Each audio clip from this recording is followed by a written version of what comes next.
programme vous est offert par Illico Cash.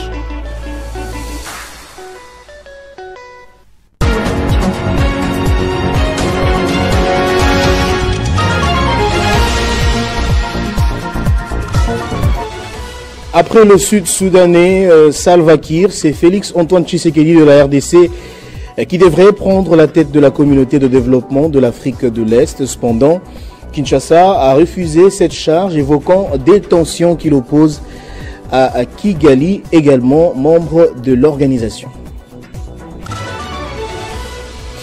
Le monde commémore ce 1er décembre la journée dédiée à la lutte contre le VIH-Sida. Quelle est la situation de cette maladie en RDC? La réponse avec un spécialiste en santé publique dans ce journal. 26e CAN, handball senior dames, la RDC s'est imposée face à la Tunisie sous le score de 25 contre 23 après sa défaite contre le Cameroun, une victoire qui permet aux Congolaises de se relancer dans la compétition. Nouveau journal sur Télé 50, bienvenue à tous. 24e sommet ordinaire des chefs d'État de la communauté est-africaine. La République démocratique du Congo ne présidera pas l'organisation régionale de la communauté de l'Afrique de l'Est, EAC, après Salva Kiir du Sud-Soudan. C'est Félix Tshisekedi de la RDC qui devrait en prendre la tête. Cependant, Kinshasa a refusé cette charge, évoquant des tensions qui l'opposent à Kigali, également membre de l'organisation. C'est plutôt le Kenyan William Ruto qui a été désigné pour prendre les commandes de cette organisation. Le monde commémore ce 1er décembre la journée dédiée à la lutte contre le VIH-Sida. Quelle est la situation de cette maladie en République démocratique du Congo? Pour en parler, nous sommes en ligne avec le docteur Michel Mouvoudi, spécialiste en santé publique. Bonjour, comment se mène cette lutte actuellement en République démocratique du Congo, docteur? Il faut premièrement d'abord souligner qu'en République démocratique du Congo, lorsque vous regardez les chiffres d'il y a 10-15 ans, la prévalence a sensiblement diminué. Aujourd'hui, les statistiques publiées par l'OMS nous parlent de moins de 2% en termes de prévalence du VIH en République démocratique du Congo, ce qui est une très grande avancée et qui a permis justement à ce qu'on réduise drastiquement la charge de la maladie dans la population. Alors, la lutte en République démocratique du Congo se mène par rapport à différents piliers. D'abord, le premier pilier, c'est la prévention. La prévention qui consiste justement à faire en sorte que le virus ne puisse pas entrer en contact avec les populations. Le deuxième pilier, c'est la prise en charge des malades. Donc, la prise en charge qui est gratuite. En fait, dans tous les hôpitaux publics aujourd'hui, grâce aux efforts du gouvernement, mais aussi aux efforts de partenariat entre le gouvernement et certains bailleurs, aujourd'hui vous pouvez avoir des médicaments, vous pouvez vous prendre en charge sans problème aucun. Ce qui n'était pas le cas. Il y a plusieurs années, on a connu des situations en termes de rupture de stock, en termes de manque de médicaments quasi sur des périodes très longues.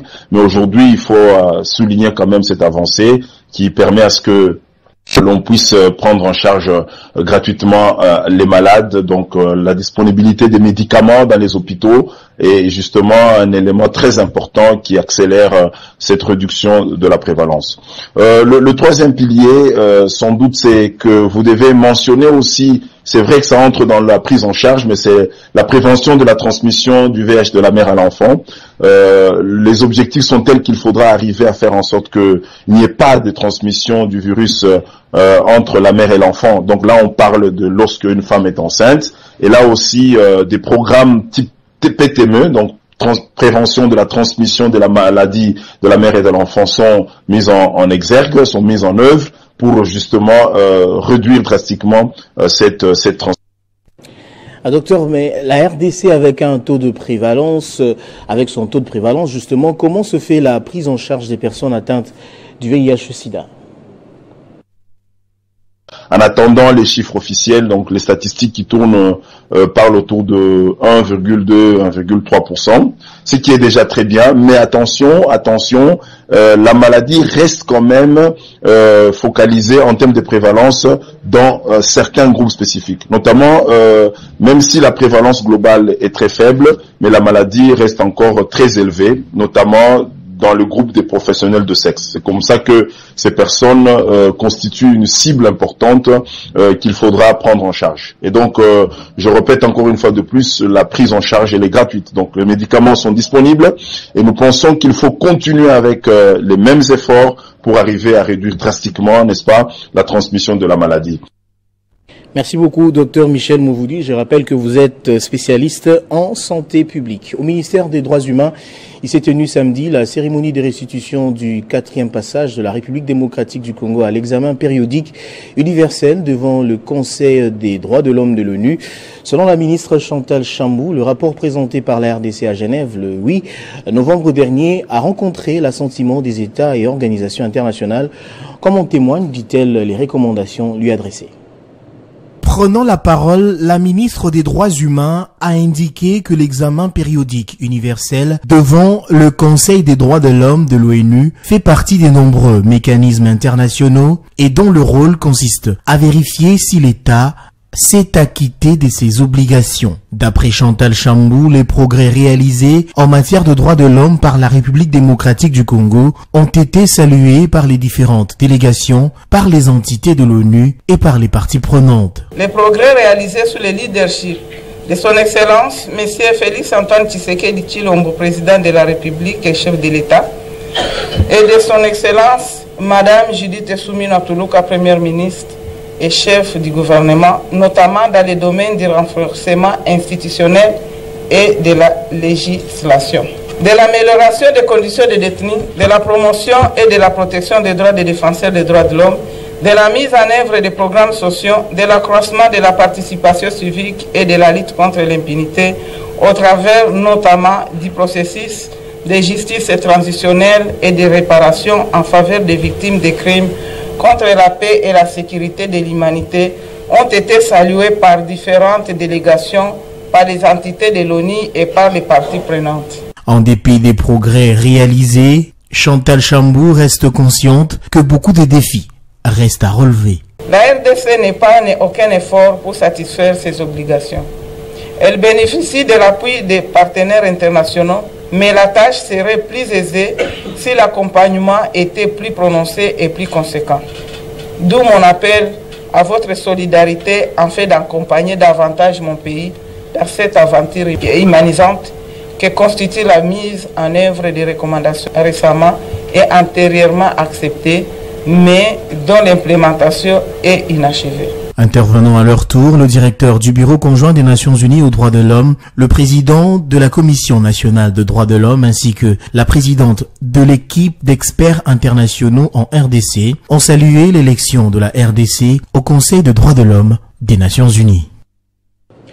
Et puis le parti cher au ministre de la Justice Constant Moutamba, Nouvelle Génération du Congo NOJEC, a organisé dans la journée du samedi 30 novembre une forte mobilisation de la population du marché de la Liberté pour une adhésion massive dénommée « Aucune parcelle sans la NOJEC ». Cette initiative vise à faire adhérer au moins 100 000 membres avant la fin de l'année 2024. Ce samedi, les partis politiques Nouvelle Génération pour l'émergence du Congo, NOJEC, cher au ministre d'État, ministre de la Justice et garde des Sceaux, Constant Moutamba, a marqué une forte présence au marché de la Liberté. À travers son initiative baptisée Opération Aucune parcelle sans NOJEC, les partis poursuivent son objectif d'atteindre l'assignation annuelle d'adhésion fixée à 100 000 membres.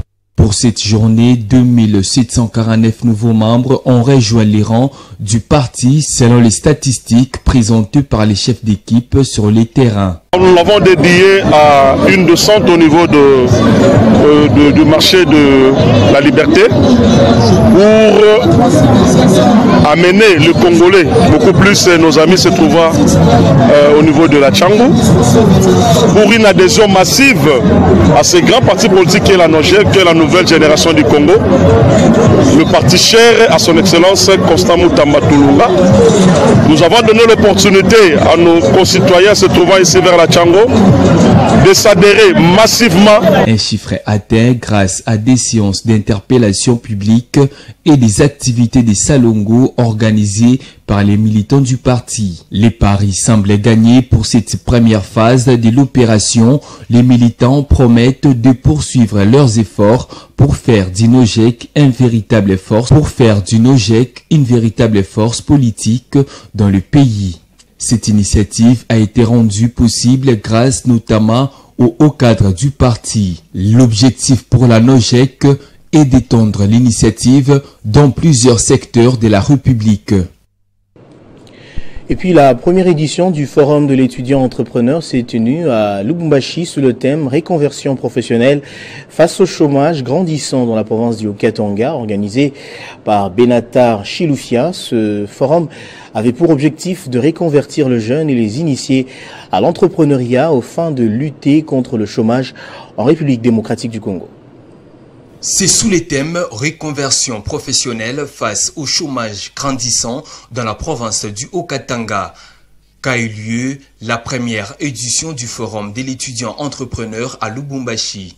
Tout est parti du mot d'ouverture des Benatar Chilufya Mathilde, initiatrice de ces forums, d'où elle a expliqué et donné l'importance quant à ces. Ce forum se veut un espace d'échange constructif et d'opportunités pour répondre à une problématique cruciale. Pourquoi tant de jeunes diplômés, après des années, des efforts, se retrouvent-ils dans le piège du chômage? Notamment chez les jeunes diplômés, est un défi majeur qui fragilise non seulement les familles, mais aussi le développement économique et social de notre province et de notre pays, la République démocratique du Congo. Les premiers panels du forum a connu des interventions riches des recteurs des universités, éminents professeurs et acteurs politiques qui ont donné leurs différents moyens et techniques pour reconvertir les jeunes et les initier à l'entrepreneuriat aux fins de lutter contre le chômage. Pour enlever certaines zones d'ombre sur la problématique d'entrepreneuriat, quelques étudiants présents dans la salle n'ont pas manqué d'interroger aux panélistes. Il y a tant de forums qui ont été organisés dans ces pays, nous en avons assisté à beaucoup, et il n'y a rien qui change. Et puisqu'il faut de l'argent pour faire de l'argent, nous, il y a des gens qui ont aussi des idées, ils veulent investir, mais ils vont bâtir le bois. Signalons que ce forum de l'étudiant entrepreneur se poursuivra jusqu'au 30 novembre 2024 avec des panélistes tels que les ministres, les consulats, les entreprises, les entrepreneurs et les ONG dans l'objectif d'initier les jeunes étudiants dans l'entrepreneuriat afin de réduire le taux de chômage en RDC.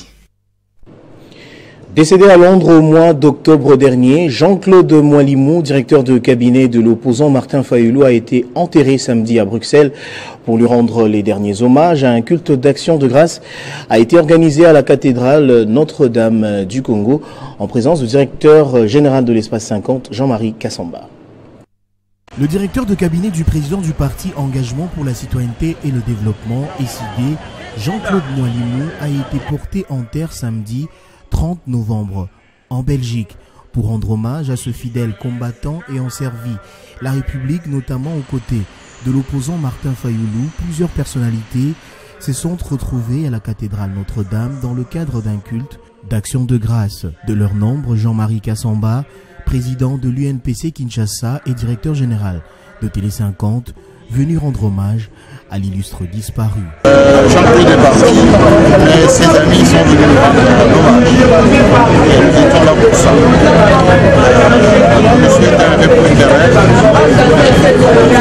Il a été pour ce pays, au-delà pour la jeunesse, mais aussi pour la classe politique de ce pays, un grand intellectuel, un grand monsieur. Une grande cérémonie funéraire a eu lieu samedi à Bruxelles en présence de Martin Fayoulou. Jean-Claude Moualimou a évolué aux côtés de l'opposant dans la fidélité et la loyauté. Il est décédé à Londres en octobre dernier.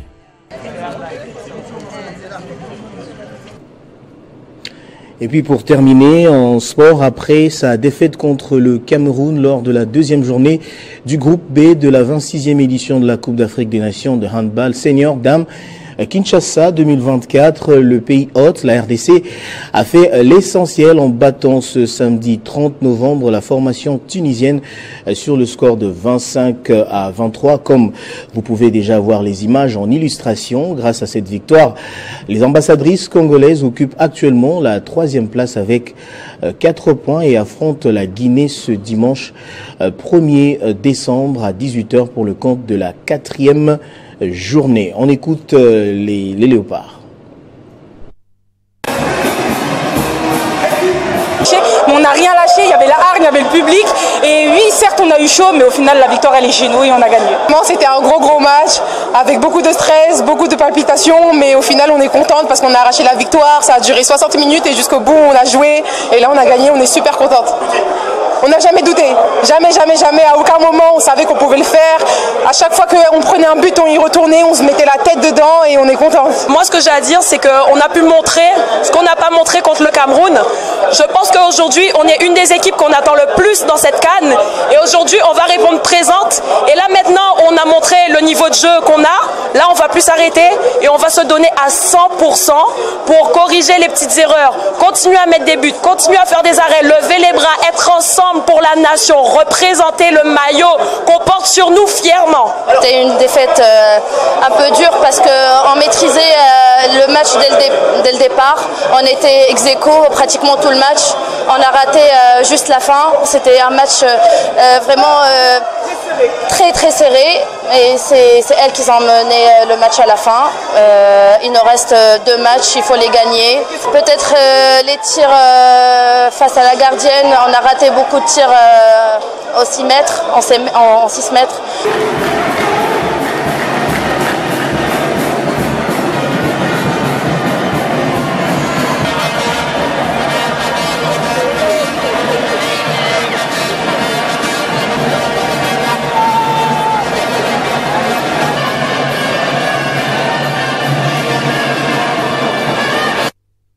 C'est l'ambiance qui a eu lieu hier au stade de Martyrs dans les gymnases. On va prendre les rappels des titres à présent.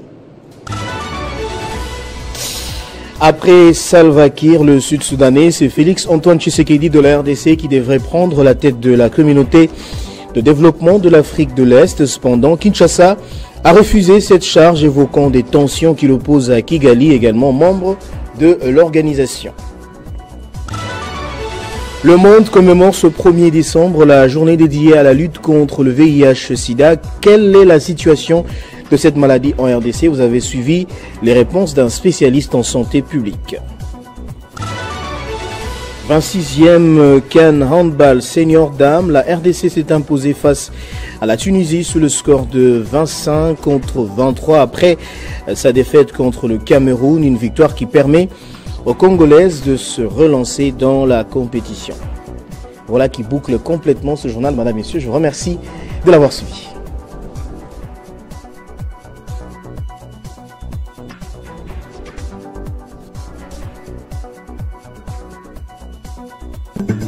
Retrouvez toute l'actualité en continu sur www.tele50.cb. Ce programme vous a été offert par Illico Cash.